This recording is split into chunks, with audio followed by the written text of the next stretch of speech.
Ramdam na ng Metro Manila ngayong 2024 ang panahon ng tag-ulan. Mula sa bagyong Karina at hinatak nitong habagat na nagdulot ng matinding pagbaha. Sa totoo lang, hindi lang Pilipinas ang nakakaranas nito, pati na rin sa ibang bansa dahil sa epekto ng climate change. Pero alam mo ba na ang mga pagbaha ang responsable sa halos 90% ng lahat ng natural na kalamidad sa buong mundo? Maliban sa pinsalang dulot nito sa ari-arian, malaki rin ang ibinabago nito sa ating ecosystem. Maaaring tumagal ng taon o dekada pa bago ito makabalik sa dati.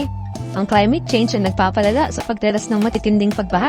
Sa nakaraang 30 taon, higit sa 2 bilyong tao sa buong mundo ang naapektuhan ng baha na nagdulot ng malalaking pagkawala sa ekonomiya.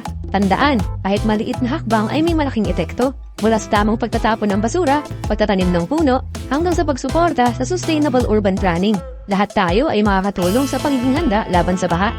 Ako si Aling Teta, and subscribe for more trivias.